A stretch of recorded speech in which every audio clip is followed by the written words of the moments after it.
একটা মেয়ে লোক হাসি মুখে কথা বলবে কার সাথে? না না, শুধু স্বামী। 14 জন পুরুষের নাম আমি কোরআনে কারিমে পেয়েছি। 14 জন পুরুষের নাম পেয়েছি, একটু লিখে নেন যারা এসেছেন। একজন মহিলা 14 জন পুরুষের সাথে কথা বলতে পারবে, দেখা করতে পারবে, কিন্তু মুখমণ্ডল, হাতের কবজি আর পায়ের পাতা বাদ দিয়ে পুরা শরীর ঢেকে রাখা লাগবে। আর যারা ফাটা পায়জামা পরে, ফাটা পায়জামা ছিলেন না, নিচের দিকে আবার এক হাত চিরা, এক হাতের বেশি চিরে রাখে, এর ভেতরে কোন ফজিলত আছে আপনি বলেন তো? এর ফজিলত এই, আমার যতটুকু ধারণা, পর পুরুষকে আকৃষ্ট করা, এটা ছাড়া কিছু নেই। কথা বলেন ঠিক কিনা? মেয়েরা যারা এসেছেন, সম্মানিতা মা বোনেরা, যে বোরকাগুলো এখন বানাচ্ছেন টাইট ফিট, এমব্রয়ডারি করা, ফুল ফুলওয়ালা, এই বোরকা আপনার জন্য পর্দা না, এটা ফ্যাশন, এটা আপনার জন্য জায়েজ না। এখন আবার একটা বোরকা বেরিয়েছে, এই বোরকায় পর্দা না, এই বোরকার জন্য আবার আর একটা বোরকা লাগে। কথা বুঝতেছেন?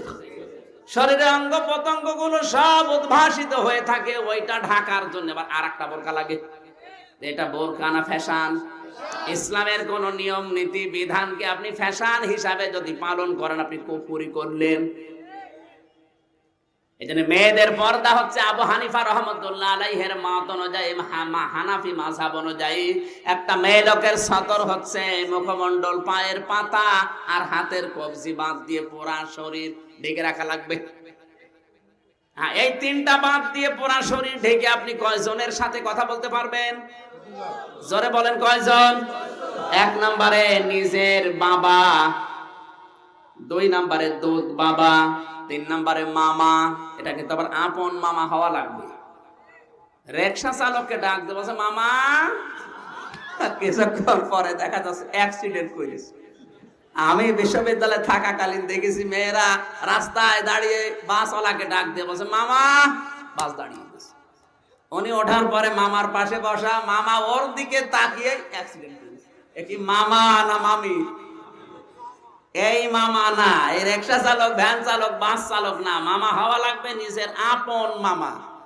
কথা বুঝতেছেন? এরপরে চাচা, এটা আপন চাচা। এরপরে শ্বশুর, এটা আপন শ্বশুর। অনেকে ধর্ম শ্বশুর বানায়, কিছুদিন পরে দেখা যায় ধর্ম শ্বশুরের সাথে আল্লাহর রাস্তায় গেছে। ধরে বলেন নাউজুবিল্লাহ, এই শ্বশুরে হবে না। এরপরে আপন ভাই, দুধ ভাই, দাদা ভাই, নানা ভাই আর নাতি। এরপরে নিজের ছেলে, ভাইয়ের ছেলে, বোনের ছেলে, নিজের মেয়ের জামাই। মেয়ের জামাই মানে এদিকে কি বলে? মেয়ের যে স্বামী আছে, ওই স্বামী আপনার কি হয়? কথা বলেন না কেন? ঢাকায় একটু উল্টা পাল্টা আছে মনে হয়। আমাদের এলাকায় মেয়ের জামাইকে না, মেয়ের স্বামীকে শাশুড়ি জামাই বলে ডাকে, আর এলাকায় মেয়ের স্বামীকেও মেয়ের জামাই বানিয়ে দেয়। না, মেয়ের যার সাথে বিয়ে দিলেন এই পুরুষের সাথে শাশুড়ি দেখা করতে পারবে, কিন্তু খোলা রাখবে মুখমণ্ডল, হাতের কবজি আর পায়ের পাতা, চুল ঢাকা রাখা লাগবে। কারণ চুল হচ্ছে মেয়েদের সতরের অন্তর্ভুক্ত। মেয়েরা যারা এসেছেন, এই 14 জনের বাইরে যদি আপনি মোবাইলেও কথা বলেন, কতটুকু আওয়াজে বলবেন সেইটাও আল্লাহর কোরআন নির্ধারিত করে দিয়েছে। সূরা আহজাব 22 নম্বর পারা, 1ম নাম্বার পৃষ্ঠা, 3 নম্বর লাইনের 32 নম্বর আয়াত। এটা তাফসীরে মাযহারিতে আছে। আল্লাহ পাক বলেন, ইয়া নিসান নাবিয়্যি লাসতুন্না কাহাদিম মিনান নিসাই ইত্তাকাইতুন্না ফালা তাখদা'না বিল কওলি ফায়াতমা'আল্লাযী ফী কলবিহি মারাদু ওয়া কুলনা কাওলাম মা'রুফা। জোরে বলেন আল্লাহু আকবার। আল্লাহ তাআলা বলেন, হে নবীর স্ত্রীরা, নবীর স্ত্রীরা উম্মতের জন্য কি হয়? এই জোরে বলেন না কেন? মায়ের সাথে কোন যত খারাপ মানুষ হোক, ও খারাপ ধারণা করে, বলেন বলেন। এরপরেও আল্লাহ তাদেরকে ডাক দিয়েছেন, কোন সৈয়দ বংশের মেয়ে না, কোন শেখ বংশের মেয়ে না, সরদার বংশের মেয়ে না। আল্লাহ সরাসরি ডাক দিয়েছেন নবীর স্ত্রীদেরকে, যারা আমাদের মা, আমরা খারাপ ধারণা যাদের করতেই পারি না তাদেরকে আমাদের সামনে এনে বললেন, হে নবীর স্ত্রীরা, কথা যদি বলতে চাও কারো সাথে পর্দা আড়ালে হিসাবের বাইরে থেকে কথা বলবা, কিন্তু কথা মিথ্যা বলবা না, সঠিক কথা বলবা। তুমি যদি মোবাইলে, ফোনে, ফ্যাক্সে হিসাবের বাইরে থেকে কারো সাথে কথা বলতে চাও, কথা বলবা সঠিক কথা, মিথ্যা বলবা না। কিন্তু কথার ভাষা হবে রুক্ষ সূক্ষ্ম, তোমার কথার ভেতরে কর্কশ ভাষী এরকম ব্যবহার থাকা লাগবে। মোবাইল ধরার পরে যদি দেখো যে অপরিচিত, বলবা কি হয়েছে, ওয়ালাইকুম আসসালাম, কাকে চান? ওই লোক চিন্তা করবে আল্লাহ এ কি মহিলা না আজরাইল। আর যদি আপনি শাবনুরের চিকন গলা দিয়ে বলেন ওয়ালাইকুম আসসালাম, কি বলছেন বলেন, কি করতে পারি আপনার জন্য, ও তখন বলবে কি করতে পারি মানে কিছু জানো না, এবার লাইন লাগাবে, এক কথা বলে না কেন? এমনকি অনেক আলেম পর্যন্ত নারীর এই ছলনায় পড়ে ফাঁদে পা দিয়ে নিজের জীবন, যৌবন, মান সম্মান সব নষ্ট করে দিচ্ছে। আমাদের পেছনে যেহেতু শয়তান আরো বেশি, আমাদের সংশোধন থাকা লাগবে, সতর্ক থাকা লাগবে আরো বেশি। কারণ শয়তান কোনো দিন খারাপ মানুষকে ধরে না, কারণ ও জানে যে বেটা মদ খায়, বাবা খায়, ও আমার ভাইরা ভাই। তার বলে না কেন? ও সব সময় চিন্তা করে যদি আমির হামজাকে লাইন থেকে একটু বে লাইনে নিয়ে যাওয়া যায়, ও 1000 মানুষ আমার লাগবে না, এক আমির হামজা 1000 মানুষের সমান। এখানে আপনার পেছনে যারা বাবা খাচ্ছে, ডাল খাচ্ছে, ওদের পেছনে যদি শয়তান একটা থাকে, আমার পেছনে 80টা আছে। সূরা আরাফের 16 নম্বর আয়াত তার প্রমাণ। ফাবিমা রাহমাতিন না আয়াতটা কি জানো? 8 পারা 16 নম্বর পৃষ্ঠা। এই সূরা আরাফের 16 নম্বর আয়াত কি হাফেজ কই? সব গলিয়ে খেয়ে ফেলেছে। এইরকম হাফেজের তো সমস্যা। এই তো পাওয়া গেছে ইনশাআল্লাহ। আল্লাহ পাক বলেন, ক্বালা ফাবিমা আগওয়াইতানি লা aqudanna লাহুম ইলা সিরাতাকাল মুস্তাকিম। না, লা aqudanna লাহুম সিরাতাকাল মুস্তাকিম। আল্লাহ ওই সময় চ্যালেঞ্জ দিয়ে জানিয়েছে শয়তানকে যে তোকে আমি 2টা জিনিস থেকে বঞ্চিত করলাম, কোনোদিন শয়তান তোরে আমি ক্ষমা করব না, কোনোদিন তোরে আমি জান্নাত দেব না। ওই সময় শয়তান বলেছিল আল্লাহ আমিও 3টা জিনিস চাই। 1 নম্বরে হায়াত চাই, 2 নম্বরে ক্ষমতা চাই, 3 নম্বরে ক্বালা ফাবিমা আগওয়াইতানি লা aqudanna লাহুম সিরাতাকাল মুস্তাকিম। তোমার বান্দাদেরকে ধোঁকা দিয়ে বোকা বানিয়ে জাহান্নামে নেওয়ার জন্য আমি ভালো ভালো রাস্তার মোড়ে মোড়ে বসবো। এই জন্য শয়তান কিন্তু খারাপ মানুষের কাছে থাকে না, যায়ও না, কারণ জানে যে একে বেশি করা লাগবে না। সব সময় বেশি শয়তান লেগে থাকে ভালো মানুষগুলোর পেছনে। কথা বলেন না কেন? এজন্য আমাদের আরো সতর্ক হওয়ার দরকার আছে না নেই? বিশেষ করে মেয়েলি বিষয় নিয়ে যারা আলেম আছেন, যারা এই লাইনে আছেন, তাদেরকে বলছি একজন পুরুষের জন্য সব চাইতে ক্ষতিকারক হচ্ছে 2 জন মহিলা। একটা হচ্ছে শালী আর একটা হচ্ছে ভাবি। বিয়ে করেছেন যারা, তার বোন ওইটা শালী না, এরকম হাজারো শালী দেশে আছে। ভাবি মানে শুধু ভাইয়ের বউ না, এরকম বহু ভাবি দেশে আছে। আমাদের চুয়াডাঙ্গা জেলার আলমডাঙ্গা থানা এক ভাবি ভোটে দাঁড়িয়েছে, নাম তার রাঙা ভাবি, নামই ওইটা। সবাই ওনারে রাঙা ভাবি বলে ডাকে, দেখতেও রাঙার মতো, কারণ পোস্টার দেখলাম, আমি সরাসরি তো দেখিনি। একজন মেয়ে লোকের জন্য ভয়ঙ্কর এবং গুরুত্বপূর্ণ সাপের মতো, আজরাইলের মতো 2 জন পুরুষ। একজন হচ্ছে দুলাভাই আর একটা হচ্ছে দেবর। অথচ এই 2 জনের সাথে দহরম মহরম মেয়েদের বেশি। কথা বলেন না কেন?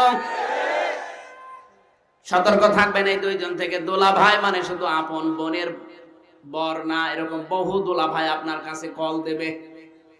কথা বলেন না কেন? এরকম দুলা ভাই যারা কল দেবে তাদের সাথে কথা বলতে হলে আপনার ভাষা হবে রুক্ষ সূক্ষ্ম, উল্টা পাল্টা গরম দিয়ে কথা বলবেন। ওই বেটার মনের ভেতরে শয়তানি থাকলেও দূর হয়ে যাবে। আর যদি মনে করেন না এটা আমার আপন দুলা ভাই, আপনি সব হারাবেন। এখন হারাচ্ছে না? এক কথা বলে না কেন? দ্বিতীয় নম্বর, একজন মেয়ে লোকের জন্য মারাত্মক ভয়ঙ্কর শত্রু হচ্ছে তার দেবর। সে যে দেবরই হোক, দেবর থেকে নবীজি বলেন এটা মৃত্যু তুল্য। এটা আজরাইল দেখলে যেমন ভয় করে মেয়েরা, আজরাইল দেখলে মানুষ যেমন ভয়ে ভয়ে থাকে, দেবরকে দেখলে ওরকম ভয়ে ভয়ে থাকা লাগবে। অথচ কত মানুষ এই গাজীপুরে বিয়ে করার পরে বউকে তার ভাইয়ের কাছে রেখে উনি বিদেশে গেছে, কিয়ামতের আগে আসবে। কিয়ামতের আগে আসে না, ও আল্লাহ রাস্তায় রেখে দিয়েছে। এগুলো বেশি হয় বরিশাল বিভাগে। আমি ওখানে থেকে ছোটবেলা থেকে মানুষ, অধিকাংশ বরিশালের মানুষ সব যায় আল্লাহর রাস্তায়, বউ রাখে আর ওর ভাই আছে। অথচ বছরে বছরে ছেলে মেয়ে হচ্ছে। আমি আর নিচে নামলাম না। কথা বলছে না কেন? জানি এখানে বরিশালের লোক আছে না। আপনি একবারে নিজের দিকে টেনে নিয়েন না, এরকম বহু মানুষ আমি পেয়েছি। আমাদের সতর্ক হওয়া লাগবে। মেয়েদের ইবাদত মানে কি? শুধু নামাজ পড়া রোজা রাখা না। সম্মানিতা মা বোনেরা, আজ হাজারো শাশুড়ির শুধু উদাসীনতার ছোট মনের কারণে পরিবারের কোনো ইবাদত এখন আর এই দেশে নেই। অধিকাংশ মেয়ের মা যারা, তারা গল্প করে বসে বসে, ও বউ কি আমার জামাইটা আল্লাহর ওলি, আমার মেয়ে যা বলে ও তাই শুনি, উঠতে বসতে সব সময় আমার মেয়ের আনুগত্য করে চলে। এরকম জামাই দেশে একটাও নেই। আর আমার ওই যে ছেলেটা টাটকা হারামজাদা। কেন? কারণ ও ঘুরতো ওর বউর কথা শুনে। কার কথা শুনছিল? কথা বলছে না কেন? আপনি মানুষ। মাঝে মাঝে আবার বলে আমার ছেলেটা বউ পাগল, বিয়ে দেওয়ার আগে খুব ভালো ছিল, বিয়ে দিয়ে এখন শুধু বউ নিয়ে থাকে।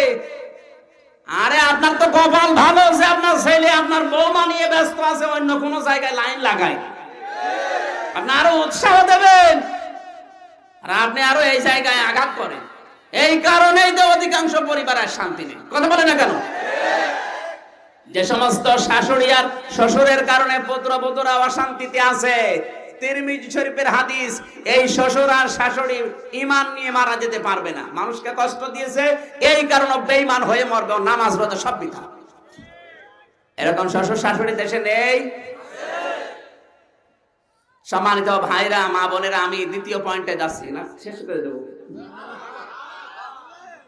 আল্লাহর নবী মুহাম্মদ রাসূলুল্লাহ সাল্লাল্লাহু আলাইহি সাল্লাম জানিয়ে দিলেন, মা ফাতেমা, তোমার মা তোমারে আজকে খাতুনে জান্নাত ডিগ্রি দেওয়ার পরে সহ্য করতে পারছে না। ভালো করে শুনে রাখো, ও খাদিজাতুল কুবরা, তোমার মেয়ে ফাতেমাকে আল্লাহ জান্নাতের সরদারিনী বানিয়েছে এই কারণে, কারণ তুমি 55 বছর আগে পর্দা কি বুঝতে না।